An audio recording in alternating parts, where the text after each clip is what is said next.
personal story on my path of being a witch.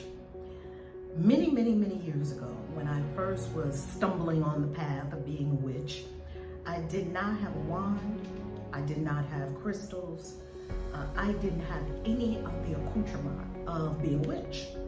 And I really didn't know where to start. It was so overwhelming, and I was coming out of Christianity, and it was very difficult for me. I was laden with judgment. I was afraid. I mean, when I say afraid, terrified to walk into the witchy waters. I didn't know if my soul was going to the dark side or if the devil was going to get me. Literally, these were all of the thoughts that crossed my mind because I came from a fundamentalist Christian background. I actually grew up for 26 years in the cult of Jehovah's Witnesses. So you can imagine that my mind was in a very different place with being a witch than it is now, where I get to live this life of absolute freedom and write books about witchcraft and about being my path as a witch and offering what I can to the global conversation on witches, and especially dispelling the misconceptions that people have about witches. So I didn't have anything. I didn't know where to go. I didn't know what to do. I didn't know where to begin. I was just reading books. And I remember one day we were in Phoenix, Arizona. And I had been feeling the call and the pull to Sedona, Arizona. Didn't know why. Had never been to Sedona before in my life. Didn't know anything about it. Only knew about Bell Rock and this red rock and the vortex energy. It was pulling me. It was calling me.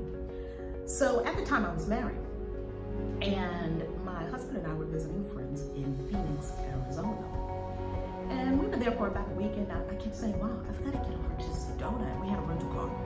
And they were like, well, that's kind of a long drive, to go to Sedona. My husband at the time, he wasn't really kind of on the same page with me, let's just say.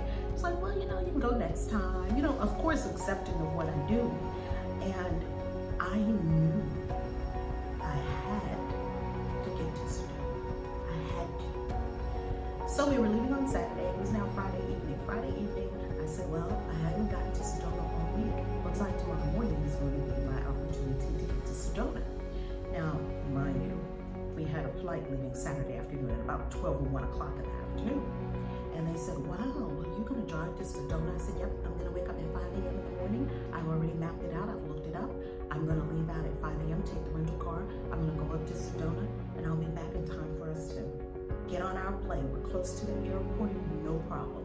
They all were kind of looking at me on Friday night like, what's wrong with this lady? I get that a lot. So I did it according to plan. I woke up at like 4 o'clock in the morning. I'm in stealth, walking around in the dark, putting on my clothes. I have one thing on my mind, getting to Sedona. Get in the car and I'm driving. And I drive through what they call the Green Valley. Like it was like a verdant green valley. I just remember that green, beautiful drive. And then, as I continued driving, I finally hit the red rock. I began to see the landscape change and the energy change as I got closer and closer to Sedona. And then, before me was Bell Rock. The famed Bell Rock. The Bell Rock that people come from all over the world to behold, to sit on, to sit in the vortex energy of, to walk around. I see Bell Rock. I'm here. And I drive, and I don't know where I'm driving. I have no specific place to go. I'm going completely by the inner knowing, that guide. And I get to a circle, and something tells me to go right, and I'm simply following the energy. And as I follow the energy and drive that way, make a turn, go that way, I look up to the left and I see Chapel of the Holy Cross. Now, I'm from a Christian background. I love churches. I've never met a church I didn't love. I've been all over the world to a lot of different holy houses, and I've never met a holy house I didn't love.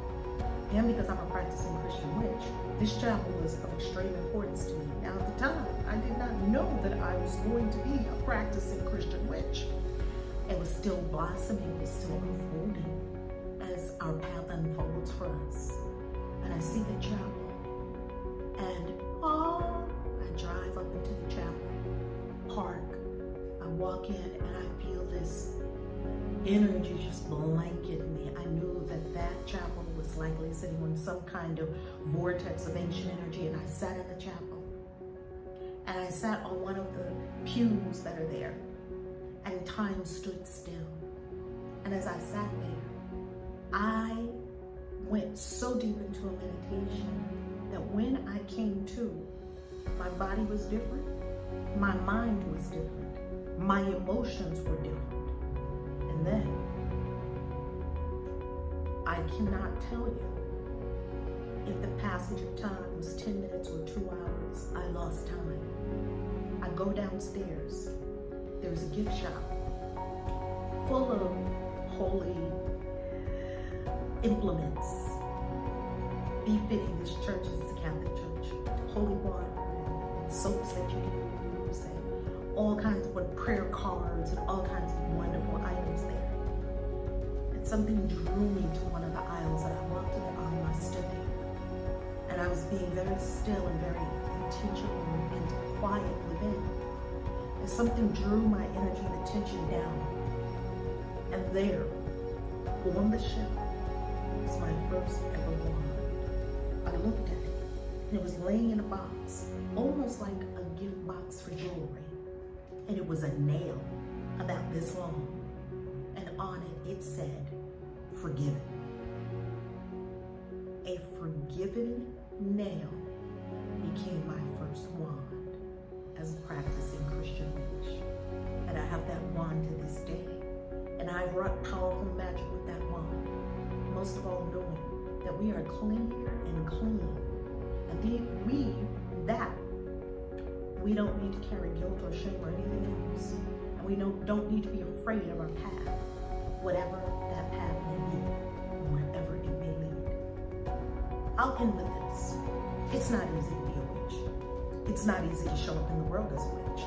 It's not easy to express your gifts and your knowing and your magic with the world. Yet, it is so deeply fulfilling when we honor the charge within, when we answer the ancient call to magic and to the moon and to nature, and when we honor that call that's in our blood and in our bones. That's my path as a witch, and I'm so happy I get to share it with you.